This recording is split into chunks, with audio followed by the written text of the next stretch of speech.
Amém? Glória a Deus. Gostaria de compartilhar rapidamente uma palavra. Abra, por favor, a tua Bíblia. Lucas capítulo 2, versículo de número 6.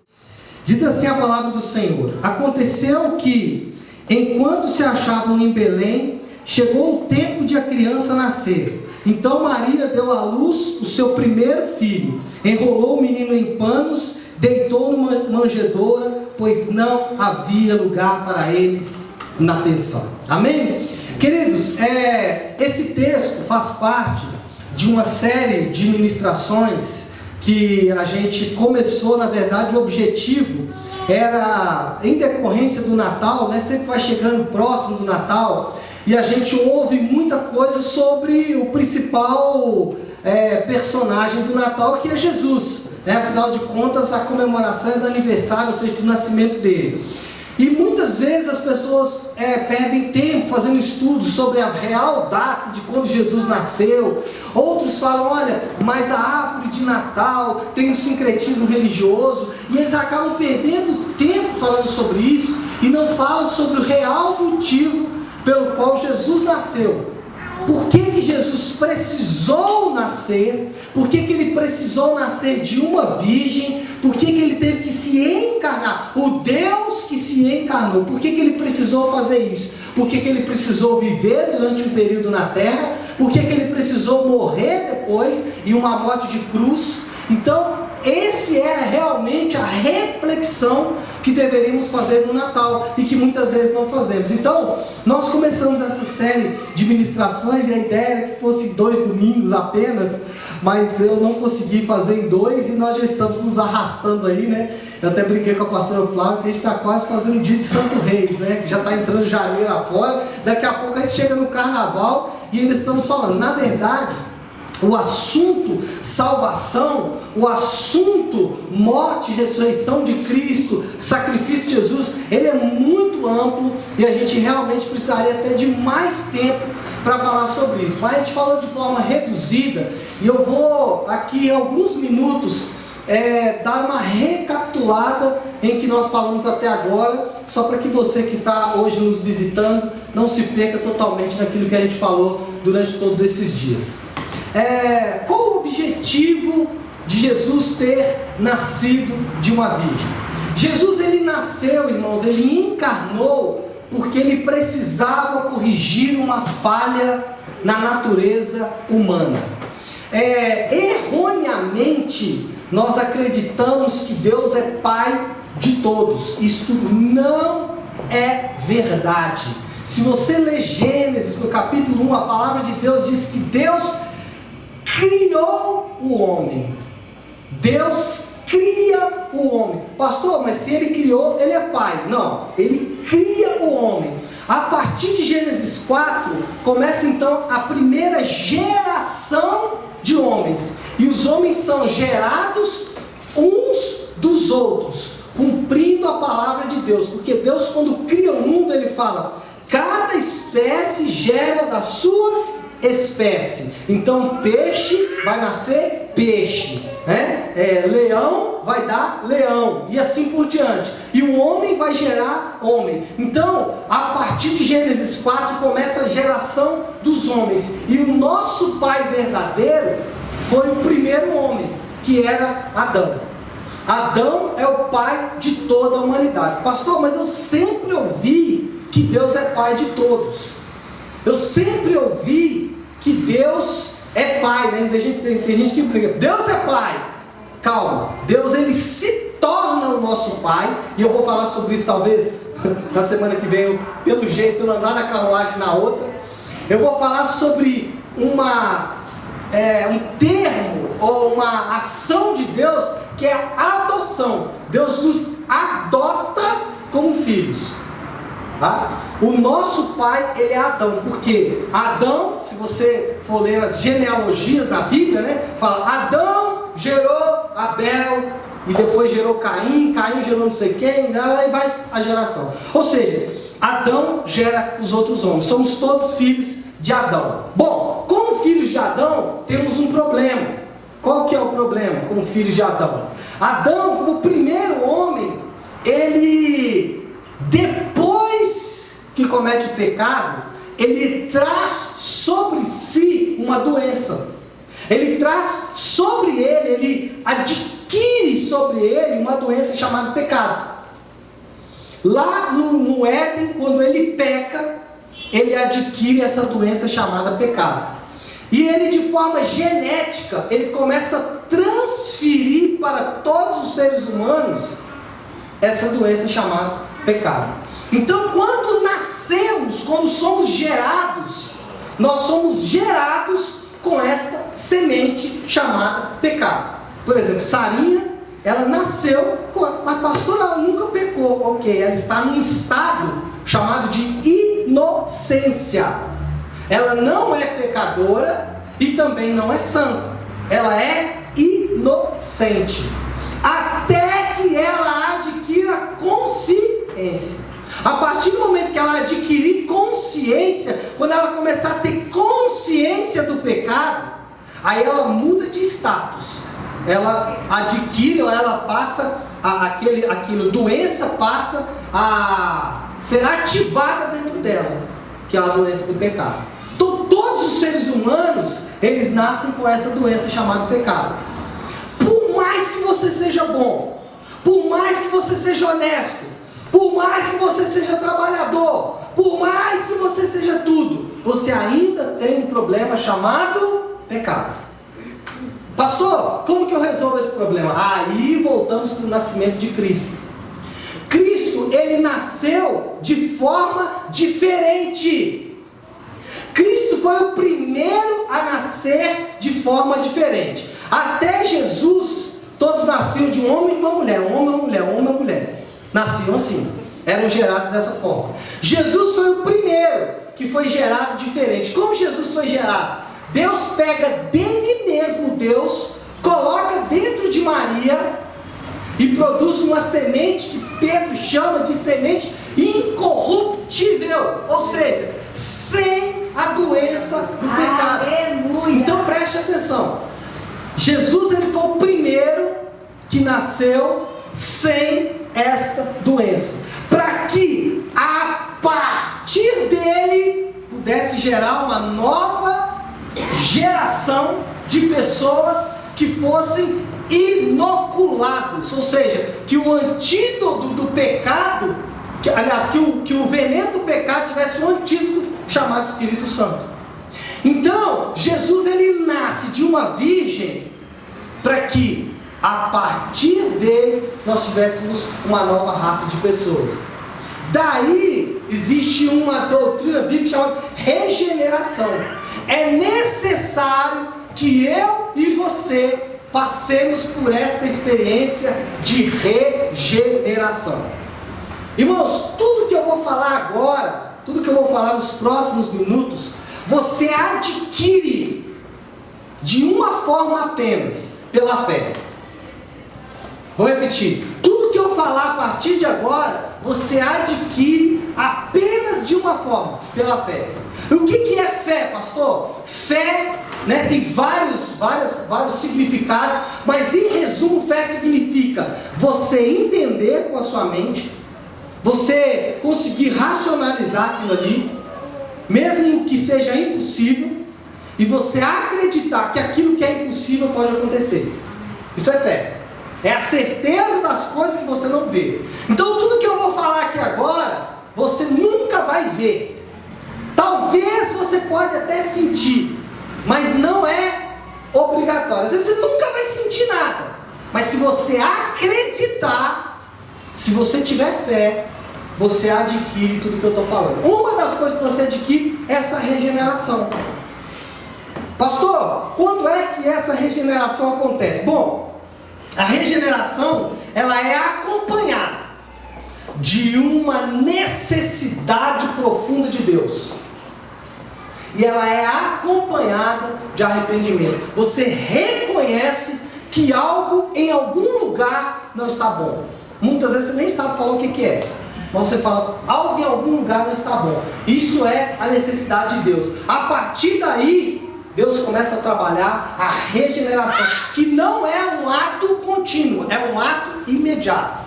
A partir do momento que você crê pela fé que você precisa regenerar, aquilo já aconteceu dentro de você. Algumas pessoas choram, né? É muito comum no momento que você nasce de novo, você chorar, mas não necessariamente tem necessidade. É só você precisa crer pela fé que você precisa disso. Se você continuar achando que você é muito bom, que você é muito honesto, e que você não precisa de nascer de novo, provavelmente você ainda não está pronto para um novo nascimento. Primeira coisa que você precisa fazer é reconhecer que você precisa ser curado desta doença chamada pecado. Bom, depois de regenerado, nós ainda temos um problema, que é o fato de que somos escravos do pecado. Não somos mais doentes com o pecado, mas por causa do pecado do nosso pai, o pecado, nos fez escravos do próprio pecado. Então, como escravos, nós precisamos ser redimidos. Entra em ação, então, a obra chamada de redenção. Redenção, resumo do que é redenção, é pagar o preço por um escravo.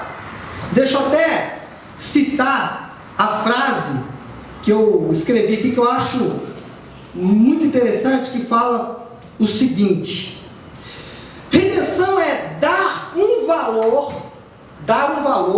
para se ter algo que um dia foi da pessoa, mas que agora não é mais. Vou repetir. Redenção é você dar um valor para resgatar algo que já foi seu, mas que por esse momento não é mais. Isso é redenção. Então o que acontece? Nós éramos de Deus em Adão. Adão peca e entrega a nossa posse para o diabo, para o pecado. O pecado passa a ser o nosso dono a partir dali. Deus vem e nos regenera, nos faz nascer de novo, mas ainda continuamos com a posse do pecado. O pecado é o nosso dono. Então o que Deus precisa fazer? Ele precisa ir lá e nos resgatar, pagar um preço, um valor, para que nós pudéssemos ser então resgatados. Como que Deus faz esse pagamento? Como que essa operação no mundo espiritual acontece? Parece que eu estou contando, parece que vai acontecer durante muitos anos. Não, isso é imediato, isso acontece exatamente no momento em que você, pela fé, crê em Jesus. Mas eu estou falando em passos para você entender. Como que, aleluia, como que Deus faz o pagamento dessa posse? Como que Ele nos compra de volta? Bom, Ele usa duas formas. Nós pagamos no débito ou no crédito, né? Deus, Ele paga de duas formas: através da expiação e através da propiciação. Duas formas como Deus paga o nosso pecado. Eu vou explicar isso daqui a pouco, são palavras que a gente ouve muito pouco. Qual é a moeda que Deus usa para pagar? O sangue de Jesus. Só que Deus não poderia pegar o sangue de Jesus, colocar num frasco e falou: diabo, tá aí, ó, o sangue. Então agora você faz o que você quiser com ele, tá pago o preço. Não, a forma como Ele ia fazer essa entrega é a expiação e a propiciação. Como que é isso, pastor? Eu vou explicar. No Antigo Testamento tem uma figura maravilhosa, e eu já vou dar uma dica. Todo o Antigo Testamento, Gênesis até Malaquias, todo o Antigo Testamento ele prefigura, de alguma forma ele vai mostrar tudo isso que eu estou falando. Então quando você lê alguma coisa no Antigo Testamento, não é só uma história. Quando você lê a história de Jonas, você precisa ler, primeiro, entender que aquele peixe comeu aquele cara e ele ficou 3 dias dentro da barriga do peixe. Isso foi literal, isso aconteceu com Jonas. Como que isso aconteceu, pastor? Eu não sei, eu sei que aconteceu. Agora, por que isso aconteceu? Isso era uma figura. Estava nos mostrando o quê? Que Jesus ficaria 3 dias dentro da barriga de um peixe, que na verdade era dentro de um túmulo. E depois de 3 dias ele ressuscitaria. Assim como Jonas foi jogado de volta à terra, assim Jesus, depois de 3 dias, volta à terra. Eu estou dando um exemplo para que você entenda que todo o Antigo Testamento Testamento são figuras de Cristo. Você precisa ler e enxergar Jesus. Quando, para dar outro exemplo, né, que nós falamos aqui hoje. Quando a Fabi cita Sarinha aqui, prefigurando Sara lá de Gênesis, Sara, Abraão e Isaac são uma figura dos nossos dias. Abraão como Deus, Isaac como filho Jesus e Sara como Espírito Santo, aquele que gera, aquele que produz filhos para Deus. Então são figuras que você precisa entender quando você lê. Senão você vai ver lá um matando o outro e você vai falar, mas Deus é maldoso. Não, veja figuras de Cristo. Bom, falando dessas figuras, Deus paga o nosso preço e nos resgata, toma a nossa posse de volta do diabo. Como? Pelo seu sangue. A moeda que ele usa para pagar é o sangue. Mas esse sangue não podia ser entregue numa vasilhinha. Então como ele entrega? Por expiação e propiciação. Aí eu volto para a figura do Antigo Testamento. Havia, quando a gente lê, né, sobre os sacrifícios de animais, e os defensores dos animais sempre, não, mas como havia um sacrifício? Eram figuras. Sempre se pegava um animal inocente, um animal que não tinha nada a ver com a história. O primeiro animal que morre é quando Deus mata um animal para cobrir Adão, que ele viu a sua nudez. É o primeiro animal inocente. Então, um animal inocente morre pelos pecadores. Jesus é o Cordeiro de Deus, um animal inocente que morre pelos pecadores. Como que era feito esse sacrifício de animais? Sempre eram 2 animais. Sempre eram 2 bodes. Um era chamado de bode expiatório. A gente já ouviu falar muito, né? Fulano de tal é um bode expiatório. Nem sabe o que falou isso. O bode expiatório era uma figura da obra de Cristo na cruz. Então, quando, por exemplo, suponhamos, né, que o Dani viesse ao sumo sacerdote e falasse assim, eu preciso ser perdoado dos meus pecados, aqui estão 2 bodes. Eles vão pagar o meu preço.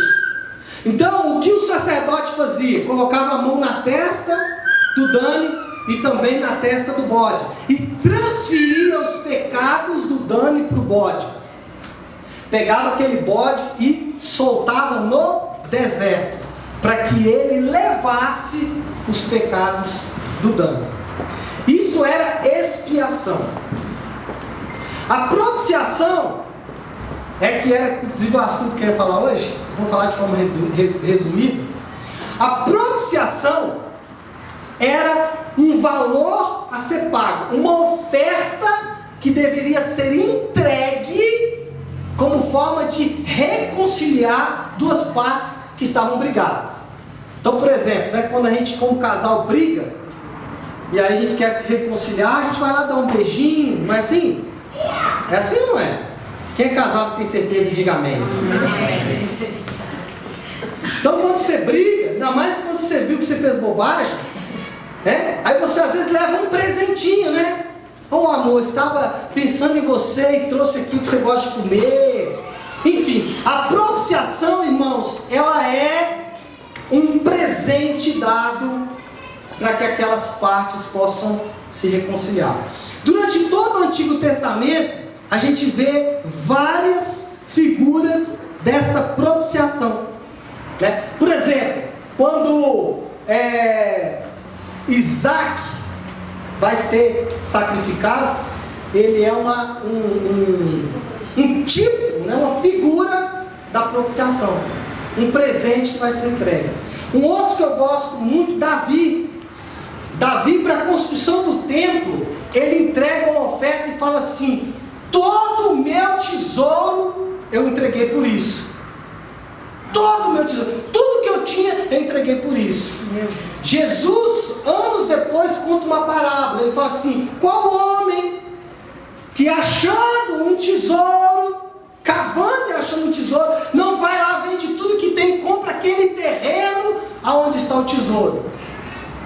Ou seja, Davi estava prefigurando aquela propiciação, aquela oferta que seria entregue como forma de reconciliar, de juntar de novo partes que estavam litigiantes. Bom, Cristo, ele foi entregue também dessa forma, como forma de reconciliar o homem que estava caído e enfermado pelo pecado. Ele é essa oferta, essa propiciação.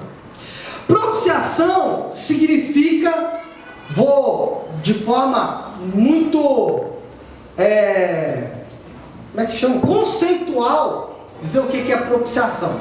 Propiciação é a remoção da ira de Deus mediante a oferta de algum presente. Eu vou falar um pouco sobre ira, rápido.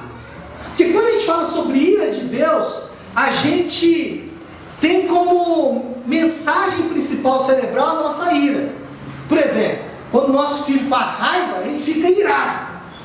Não é assim? Quando nós estamos no trânsito, aleluia, e alguém nos fecha, nós ficamos irados, não é assim? E algumas pessoas descontroladamente põem a mão para fora e xingam e mostram com os dedos e etc. Alguns ficam com o vidro fechado, mas xingam meia dúzia de palavrão. E isso é o que é ira. Só que a ira de Deus não é isso, porque a ira de Deus não é descontrole emocional. Pastor, então o que é a ira de Deus? A ira de Deus é falta de padrão moral. A ira de Deus é falta de padrão moral. Todas as vezes que nós estamos fora dos padrões morais, Deus ele fica irado, mas não é descontrolado emocionalmente. Na verdade é quase que uma decepção por nós não estarmos daquele jeito. Só que tem um problema da nosso padrão moral. É que os nossos padrões morais eles são corrompidos. Então, quando alguém fala assim, eu não dou cheque sem fundo. Por que ele não dá cheque sem fundo? Porque ele tem medo de envergonhar o seu bom nome. Então, o padrão moral dele se resume a ele mesmo. O homem no centro. Quando alguém não fala mentira, por que ele não fala mentira? Para ele não se envergonhar. Então, isso são padrões morais corrompidos. E não é esses padrões morais que Deus fala. Por que existe a lei de Deus, querido? Por que Deus chama Moisés no deserto, no monte, e traz uma série de leis? A lei, a própria Bíblia diz, ela é o aio, ela é o prumo.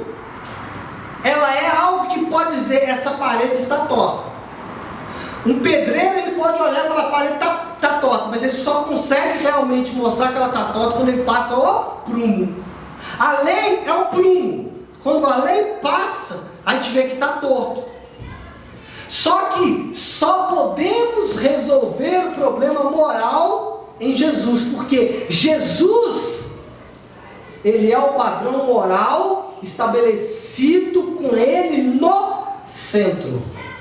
Como que é isso, pastor Léo? Eu não dou cheque sem fundo, e eu não falo mentira, não é para envergonhar o meu bom nome, é porque eu sou carente da graça, porque eu preciso da graça de Deus, e pela necessidade da graça, e porque a graça me alcançou, eu tenho padrões morais.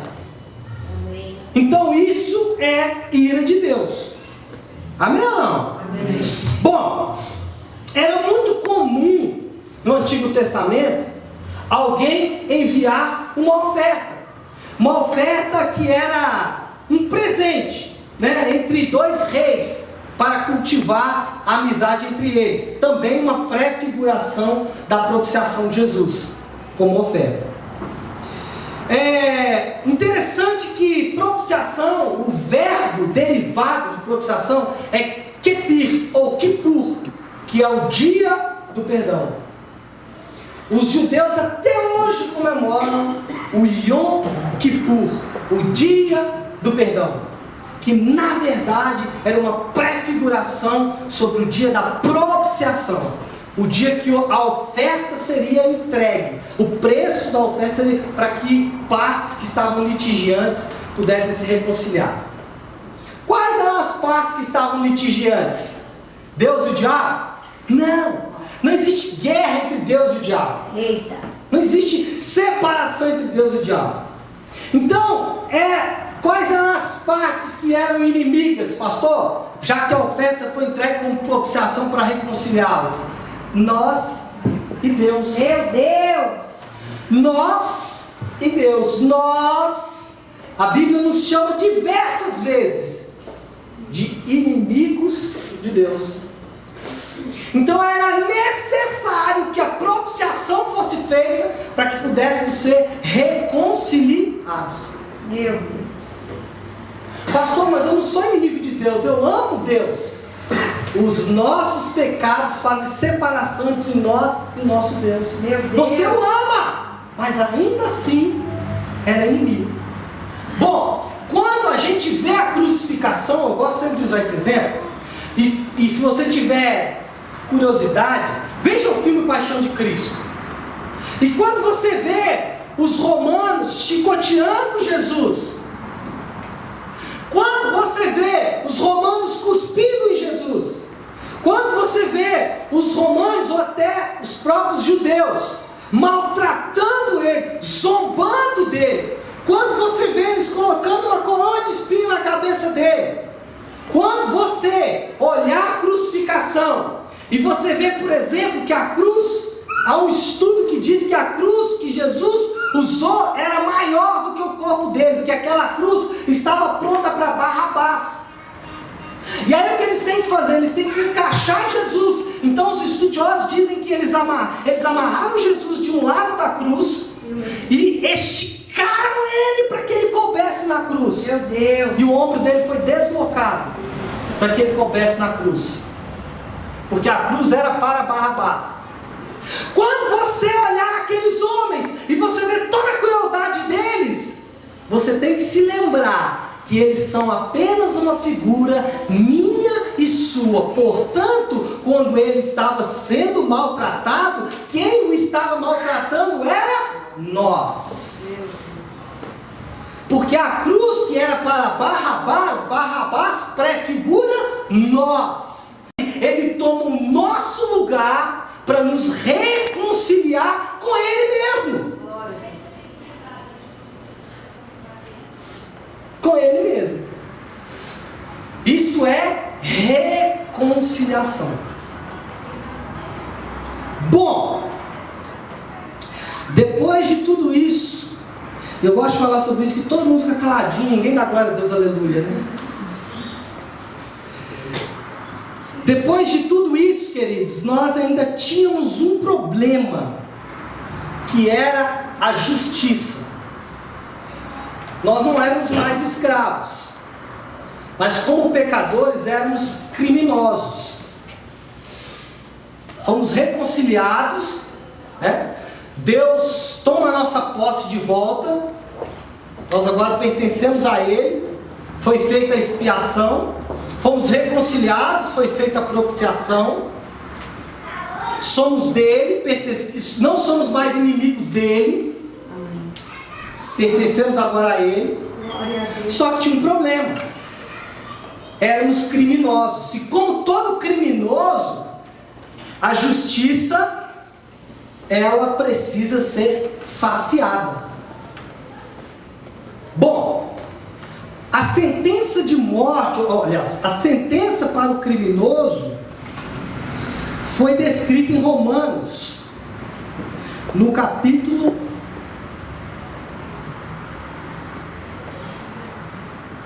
de número 3.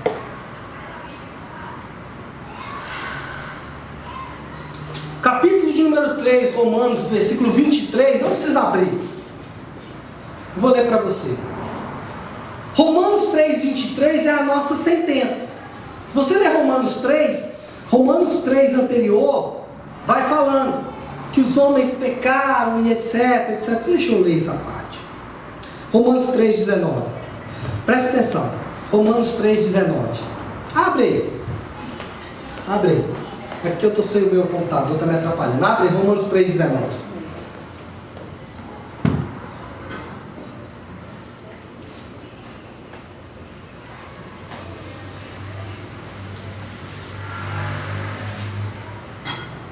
Todos abriram? Sim. Não tem nem barulho, né, de folhinhas passando. Se tiver alguém sem Bíblia do seu lado, compartilha com ele.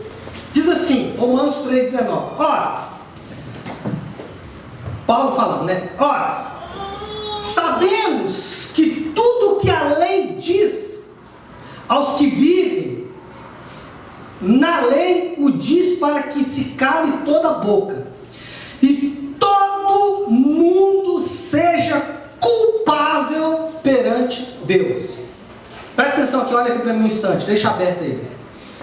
O que Paulo está dizendo é o seguinte: fomos apresentados diante do tribunal de Deus e fomos considerados culpados. Quem? Todos. Pastor, mas eu sou muito bom. Não importa, você está manchado pelo pecado. De quem? Eu não cometi nenhum pecado, sou um homem bom demais, homem é muito bom, mas seu pai cometeu, seu pai Adão. Então não adianta você ser bom. Aliás, é bom que você seja bom, mas não é isso que te salva. Bom, Romanos 3,20 agora. Visto que ninguém será justificado diante dele por obras da lei. O que ele está querendo dizer? Bom, você é culpado. Então, um detalhe: obra nenhuma que você fizer, nada do que você fizer vai te justificar. Em razão, continuando, de que pela lei veio pleno conhecimento do pecado. Ou seja, o objetivo da lei é dizer para mim e para você que nós não podemos saciar a lei. Não conseguimos. Se você lê as leis de Moisés, você fala, impossível de fazer. E a ideia da lei é essa mesmo, de gerar em nós uma insatisfação. Não consigo cumprir a lei, o mais bom que eu seja. Aí qual é a sentença? Continua aberto aí, versículo 23. Todos pecaram e carecem da glória de Deus. A sentença é essa.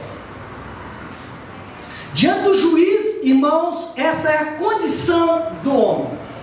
Portanto, vou recapitular a história de novo. Éramos filhos de Adão, gerados com a semente de Adão. Em Cristo somos regenerados, mas continuamos escravos. A posse pertence ao pecado.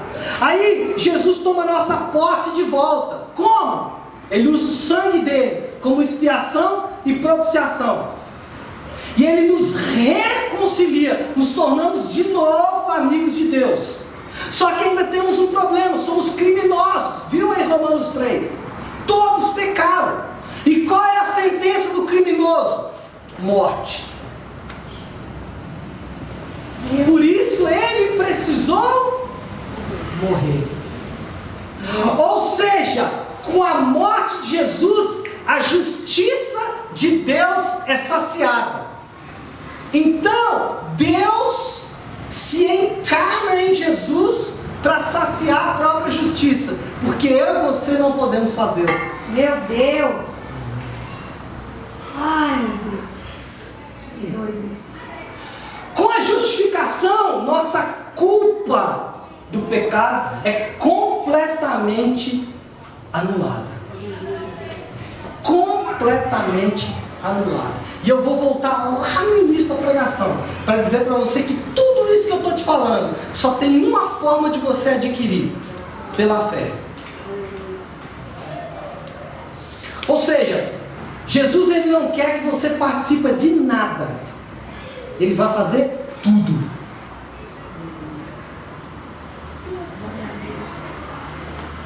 Glória a Deus. Bom, depois de todo esse processo, a justiça está satisfeita. O presente foi dado. Somos reconciliados, somos de novo amigos de Deus pela reconciliação. Somos livres da culpa. Só que ainda tínhamos dois detalhes, que aí, por conta do nosso horário, eu pretendo falar na semana que vem. Eu gostaria de encerrar essa pregação, esse breve relato da obra de Cristo. Semana que vem eu pretendo falar da imputação e da substituição. O que é isso, pastor Léo? Em Cristo, todo o nosso pecado é imputado a Ele. O que é imputação? Reconhecimento do crime. Ele reconhece o erro que é meu e seu para Ele. E toda a nossa culpa é transferida para Ele. Isso é imputação. Por isso que Ele precisava ir para a cruz. A gente tem uma sensação humana que na verdade é demoníaca, de tirar Jesus da cruz. Sempre existiu. Quando a gente vê o filme, a gente fala, por que ele precisava sofrer tanto? Todo o sofrimento dele tinha um propósito. Tudo que ele passou tinha um propósito. Na verdade, quem deveria estar lá é eu e você. Então eu queria encerrar essa palavra de hoje, que você abrisse, por gentileza, em 1 João, no capítulo 2. Vamos ler 1 João, capítulo 2, primeiro. Versículo 1.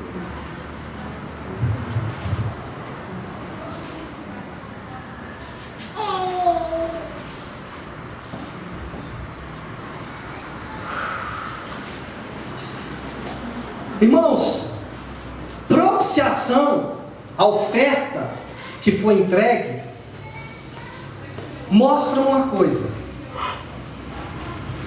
Aliás, deixa 1 João marcado aí e vá comigo para Lucas capítulo 18. Prometo que eu vou ler só esses 2 versículos. Lucas capítulo 18. Deixa 1 João marcado aí. Lucas capítulo 18. Versículo 9. Todos abriram? Vê se alguém está com a Bíblia perto de você, compartilha com ele. Diz assim a palavra. Todos abriram? Lucas 18, 9. Propôs também essa parábola a alguns que confiavam em si mesmos. Jesus propôs uma parábola para quem? Para quem se achava bom demais.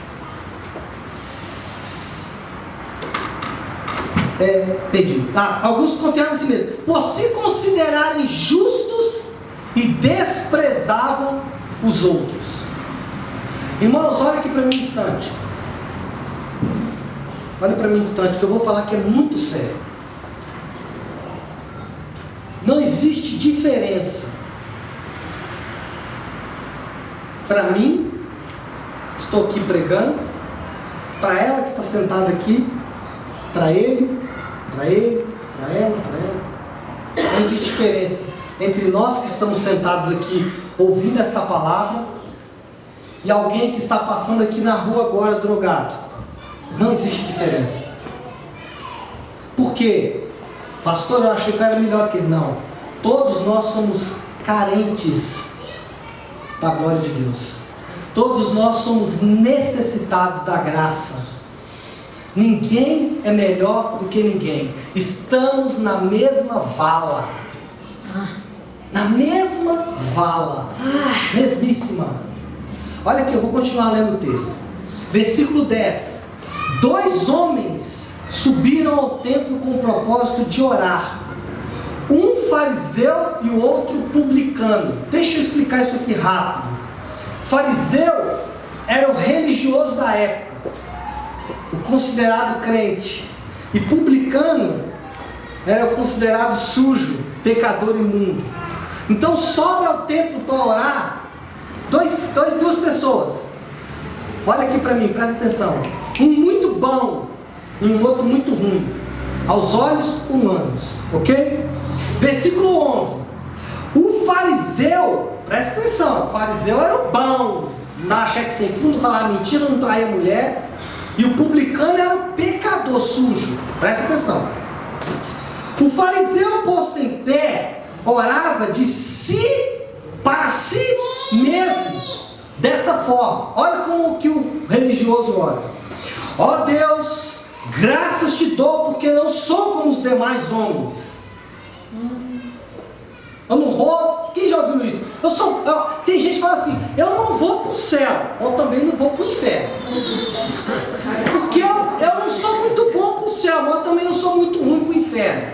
Vê se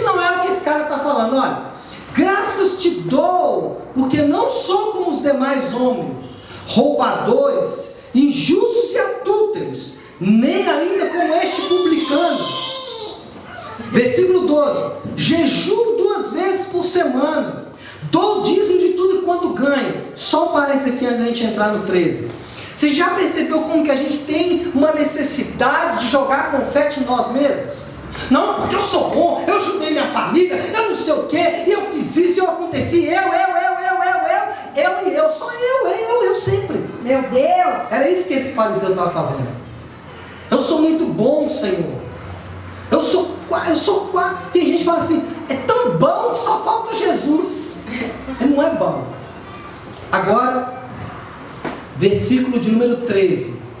O publicano, estando em pé longe, não ousava ainda levantar os olhos ao céu, mas batia no peito dizendo: ó Deus, ser propício. Olha a palavra aí, propício vem de propiciação. Ele está falando: Deus, ser propício a mim, entrega a oferta a mim, faz por mim, porque eu não tenho nada de bom para te oferecer, Deus. O fariseu já tinha coisa boa para oferecer. O que ele falava? O meu caráter é ilibado, eu sou um homem bom. Eu não estou dizendo que isso é errado, eu estou dizendo que não é isso que te salva. O fariseu falava: eu já tenho a oferta, eu não preciso de Jesus. Eu não preciso de Jesus, eu já sou bom. Só que o publicano, que era o pecador, falava: eu não tenho nada, nem bom eu sou. Nem bom eu sou. Ele fala: ser propício a mim, pecador.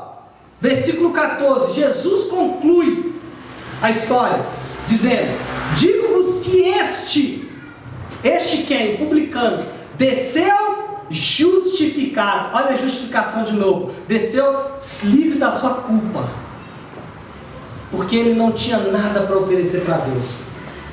Então, este desceu justificado, e não aquele quem? O fariseu. Porque todo o que se exalta será humilhado, mas o que se humilha será exaltado. Então, deixa eu te dar uma dica. Nós não somos bons, irmãos. Não tem nada de bom em nós. Pastor, mas eu tenho um caráter muito bom, eu sou honesto, não falo mal de ninguém, não adultero. Que ótimo que você faz, continua fazendo isso. Mas, contudo, não é isso que te salva. Quem te salva? Quem te salva é Cristo, que pagou o preço com seu sangue, usou a moeda para pagar. De que forma? Por expiação e propiciação, para que nós fôssemos reconciliados e justificados. O último texto agora para nós orarmos, 1 João, capítulo de número, como eu falei? 3. Não, 2, né? 2. Versículo 1. Todos abriram? Filhinhos meus, estas coisas vos escrevo para que não pequeis. Se todavia alguém pecar, preste atenção. 1 João capítulo 2, versículo 1. Se alguém pecar, temos advogado junto ao Pai, Jesus Cristo o justo. Versículo 2. E ele é a propiciação, ou seja, ele é, preste atenção, a coisa boa que Deus entregou para ele mesmo, Deus. Ele é a propiciação, ele é a oferta pelos nossos pecados, e não somente pelos nossos próprios, mas ainda pelos do mundo inteiro. Ou seja, todo mundo precisa, na mesma proporção dessa graça. Ninguém precisa mais, ninguém precisa menos. Amém? Amém. Glória a Deus. Aleluia. Vamos orar? Você esqueceu do meu versículo. Vamos encerrar. Seu versículo depois. Vamos orar, vamos encerrar. Gostaria de agradecer a cada um de vocês pela presença, todos que vieram pela apresentação da Sara, familiares da Fabi e do Dani, e também aqueles que estão nos visitando hoje pela primeira vez. Eu queria que você fechasse seus olhos por um instante, que você curvasse sua cabeça.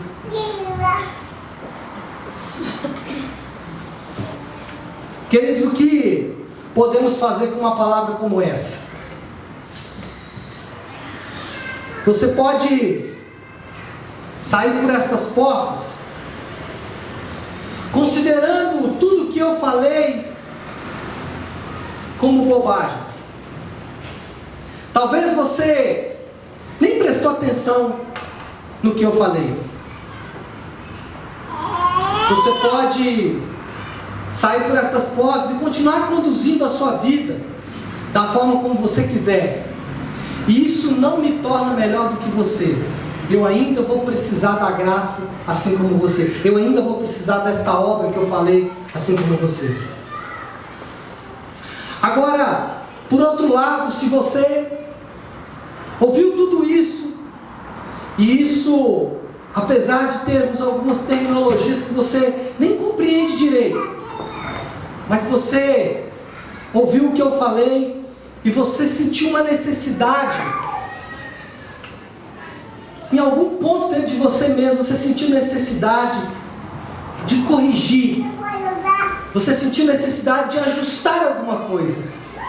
Isso é o próprio Deus dizendo para mim e para você que nós precisamos dessa graça. Se você gostaria, se você, depois de ouvir tudo isso, se você quiser entender melhor isso, se você quiser compreender melhor tudo isso, eu te convido a estar mais vezes aqui à igreja, ou alguma igreja próxima da sua casa, uma igreja séria, uma igreja que fala realmente dos princípios de Cristo, porque Deus, Ele, em sua sabedoria, em seu amor, Ele sabia que eu e você não poderíamos salvar a nós mesmos, e que se continuássemos na rota em que estávamos, o nosso destino era a morte eterna. E é muito triste a morte eterna. Talvez tem pessoas que pensam que se elas tiverem a morte eterna vai ser ótimo, que ela para de existir. Irmãos, a sua vida não pode se resumir a esta terra, nem ao período em que você vive aqui. Por isso Ele morreu por mim e por você. Ele derramou o sangue dele como bode expiatório para assumir a minha e a sua culpa, para que pudéssemos ser justificados. Ele foi a oferta, a propiciação paga, para que nós pudéssemos ser reconciliados com Deus. E a única coisa que você precisa fazer nessa manhã é fazer uma oração simples, confessando para Ele, dizendo: olha, eu reconheço que eu preciso dessa obra. Eu reconheço que eu sou uma pessoa de caráter, que eu sou uma pessoa muito boa, mas que eu ainda preciso dessa obra, porque para mim é impossível ser salvo por mim mesmo. Ou talvez você pode se considerar sujo pelos seus erros. Talvez você fale: eu cometi erros com a minha família, com os meus filhos, com a minha esposa, comigo mesmo. Eu cometi erros, eu cometo erros. E você fala: eu não sou digno. Não. Somos todos merecedores, aliás, desculpa, somos todos carentes da graça, não merecedores. Então, com seus olhos fechados, aí no seu lugar mesmo, faça a oração agora, com a sua boca confesse. A palavra diz que devemos confessar com a nossa boca, então abra sua boca e fala: Jesus, eu reconheço que eu preciso desta obra. Fala com Ele: eu reconheço que eu preciso de tudo que o Senhor fez por mim naquela cruz. Fala para Ele: Senhor, eu sou muito bom, eu fiz muita coisa boa na minha vida, mas eu preciso daquilo que só o Senhor pode me dar. Fala isso com Ele agora, com seus olhos fechados. Fala isso, abre a sua boca e fala com Ele. Não é nem uma oração, é apenas uma confissão. Pastor, eu não sei orar, mas você sabe confessar. Pai, nós, nesta manhã preciosa que o Senhor preparou para estarmos aqui, Senhor Deus, esta palavra nos confronta com aquilo que nós achamos que somos. Essa palavra nos confronta com aquilo que foi construído em nossa mente durante toda a nossa vida. Foi construída pela religião, foi construído pelos nossos familiares, foi construído pela sociedade. Mas essa palavra ela vai de encontro, e nós queremos nesta manhã confessarmos a necessidade que temos. A necessidade que temos do Senhor. Confessamos que precisamos de Ti. Confessamos que somos carentes de Ti. Confessamos, Pai, que sem Ti não há nada, não existe nada, não é possível fazer nada. Pai, nós somos bons ou somos maus, mas não é isso que nos descredencia. O que nos descredencia é a doença dos nossos pais, e ela só pode ser curada pelo Senhor. Então nós assumimos para nós a cura do pecado e declaramos que precisamos do Senhor, em nome de Jesus. Amém.